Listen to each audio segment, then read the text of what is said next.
नमस्कार दोस्तों, winners academy के ऑफिशियल यूट्यूब चैनल में आपका एक बार फिर स्वागत है। सामान्य ज्ञान के 6000 महत्वपूर्ण प्रश्नों की सीरीज का आज है पार्ट 26। ये सभी सवाल पिछले एग्जामों से लिए गए हैं और साथ ही इसमें कुछ नए सवाल भी जोड़े गए हैं। ये सवाल आपको आने वाले railway group D, NTPC, SSC, MTS, CHSL और सीजीएल जैसे एग्जामों में काम आएंगे। यदि आपने हमारे चैनल अभी तक सब्सक्राइब नहीं किए हैं तो पहले चैनल को सब्सक्राइब कर लीजिए, बेल आइकन को भी प्रेस कर लीजिए ताकि आप आने वाली वीडियो को जल्द से जल्द पा सकें। तो चलिए स्टार्ट करते हैं आज का हमारा ये वीडियो।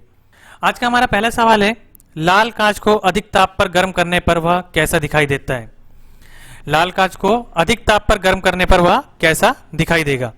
इसका जो सही जवाब है वो है हरा। यदि हम लाल कांच को अधिक ताप पर गर्म करेंगे तो वह हरा दिखाई देगा। हमारा अगला सवाल है, संसद को मौलिक अधिकारों में संशोधन करने का अधिकार संविधान के किस संशोधन ने दिया है। संसद को मौलिक अधिकारों में संशोधन करने का अधिकार संविधान के किस संशोधन द्वारा दिया गया है। तो ये दिया गया है 24वें संशोधन द्वारा। 24वें संशोधन में ही संसद को मौलिक अधिकारों में संशोधन करने का अधिकार दिया गया है। अगला सवाल देखते हैं, शून्य समूह में रखे गए तत्व किस नाम से जाने जाते हैं। शून्य समूह में रखे गए तत्व किस नाम से जाने जाते हैं। तो ये जाने जाते हैं अक्रिय तत्व के नाम से। अक्रिय तत्व को ही शून्य समूह में रखे गए तत्व के नाम से जाना जाता है। हमारा अगला सवाल है, लाल कुंवर नाम की गणिका किस मुगल शासक के समय में राजकाल अति प्रभावशाली थी। तो ये थी जहांदार शाह के शासन काल में। लाल कुंवर नाम की गणिका जहांदार शाह के समय काल में अधिक प्रभावशाली थी। हमारा अगला सवाल है, अर्जुन पुरस्कार से पुरस्कृत प्रथम महिला कौन थी। अर्जुन पुरस्कार से संबंधित बहुत से सवाल पिछले एग्जामों में पूछे जा चुके हैं। आज का हमारा जो सवाल है वो है, प्रथम महिला जिसे अर्जुन पुरस्कार प्राप्त हुआ था वो थी एन लम्सडेन। एन लम्सडेन को अर्जुन पुरस्कार से सर्वप्रथम पुरस्कृत किया गया था। चलिए देखते हैं अगला सवाल, चांदी की सर्वाधिक उत्पादक देश कौन सा है। चांदी का सर्वाधिक उत्पादक देश कौन सा है। तो ये है मैक्सिको। मैक्सिको में चांदी की सर्वाधिक उत्पादन होता है। देखते हैं हमारा अगला सवाल, सतीश धवन स्पेस सेंटर कहाँ स्थित है। सतीश धवन स्पेस सेंटर कहाँ स्थित है। यह है श्रीहरिकोटा में। श्रीहरिकोटा में ही सतीश धवन स्पेस सेंटर स्थित है। हमारा अगला सवाल है, भारत में बचत का अधिकांश भाग किस क्षेत्र से प्राप्त होता है। भारत में जो बचत होती है उसका अधिकांश भाग जो है वो घरेलू क्षेत्र से प्राप्त होता है। डोमेस्टिक क्षेत्र से ही हमें अधिकांश भाग प्राप्त होता है। हमारा अगला सवाल है, महात्मा गांधी को सर्वप्रथम किसने राष्ट्रपिता कहा था। मतलब राष्ट्रपिता की उपाधि महात्मा गांधी को किसने दी थी। तो ये दी थी सुभाष चंद्र बोस ने। सुभाष चंद्र बोस ने ही महात्मा गांधी को सर्वप्रथम राष्ट्रपिता कहा था। चलिए देखते हैं अगला सवाल, अर्जुन पुरस्कार प्राप्त करने वाला प्रथम क्रिकेट खिलाड़ी कौन था। मतलब क्रिकेट खिलाड़ी जिन्होंने सबसे पहले अर्जुन पुरस्कार प्राप्त किए थे वो थे सलीम दुर्रानी। सलीम दुर्रानी ऐसे क्रिकेटर थे जिन्होंने सबसे पहले अर्जुन पुरस्कार प्राप्त किया था। चलिए देखते हैं हमारा अगला सवाल, कोशिका के अध्ययन के विज्ञान को क्या कहते हैं। मतलब कोशिका का जो अध्ययन किया जाता है उसको क्या कहते हैं। तो उसे कहते हैं साइटोलॉजी। साइटोलॉजी को ही कोशिका के अध्ययन कहा जाता है। चलिए देखते हैं अगला सवाल, संविधान सभा के लिए चुनी गई सभी महिलाएं किस पार्टी से संबंधित थी। तो ये सभी थी कांग्रेस पार्टी से। कांग्रेस पार्टी की ही महिलाएं सभी संविधान सभा के लिए चुनी गई थी। हमारा अगला सवाल है, यदि कोई वस्तु प्रकाश के सभी अवयवों रंगों का पूर्णतः अवशोषण कर ले तो वह कैसी दिखाई देगी।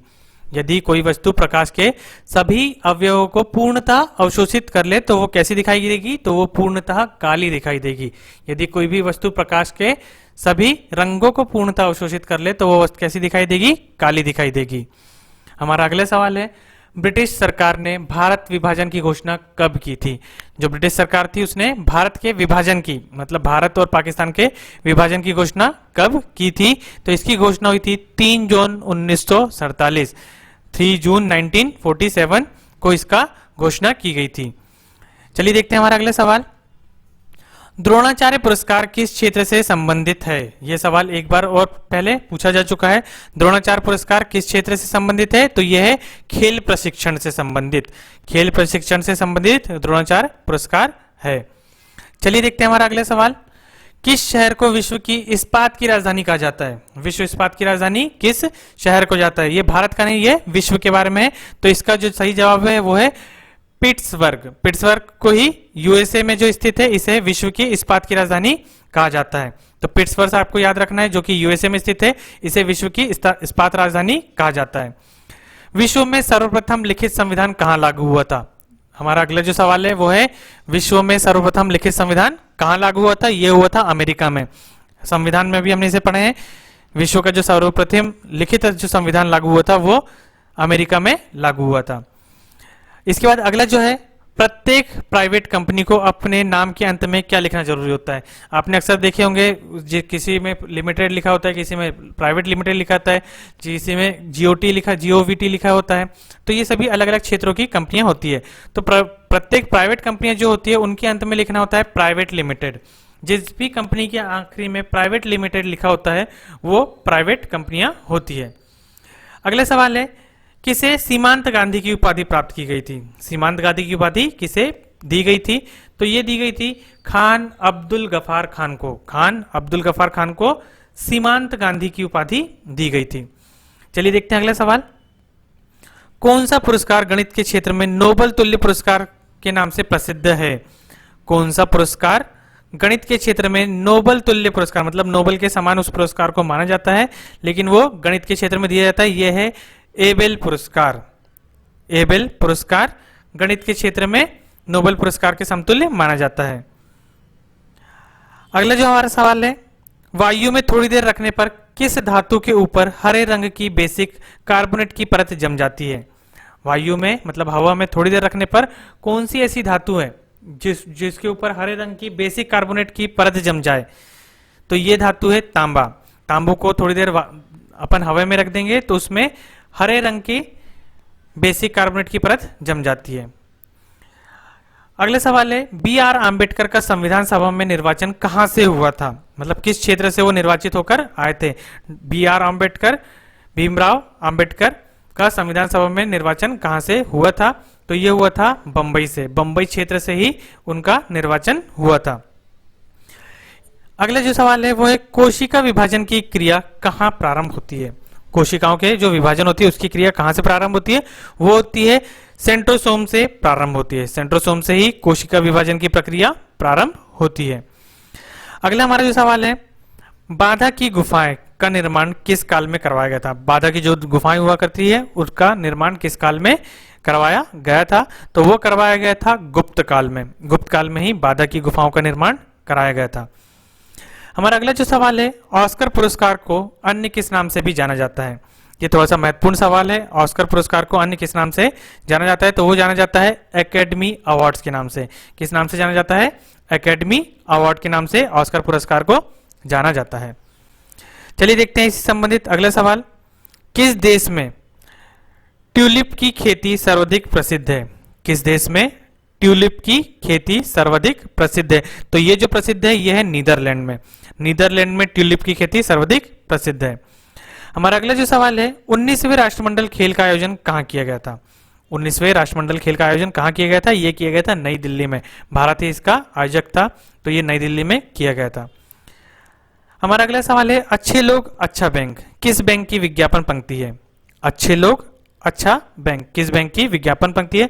तो यह है यूनियन बैंक ऑफ इंडिया की विज्ञापन पंक्ति। अगला सवाल देखते हैं, आयुर्वेदाचार्य धन्वंतरी किसके दरबार में रहते थे?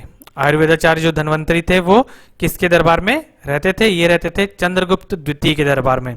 चंद्रगुप्त द्वितीय के दरबार में ही आयुर्वेदाचार्य धन्वंतरी रहा करते थे। अगला सवाल है, राष्ट्रीय एकात्म पर बनी सर्वश्रेष्ठ फिल्म में कौन सा राष्ट्रीय फिल्म पुरस्कार प्रदान किया जाता है?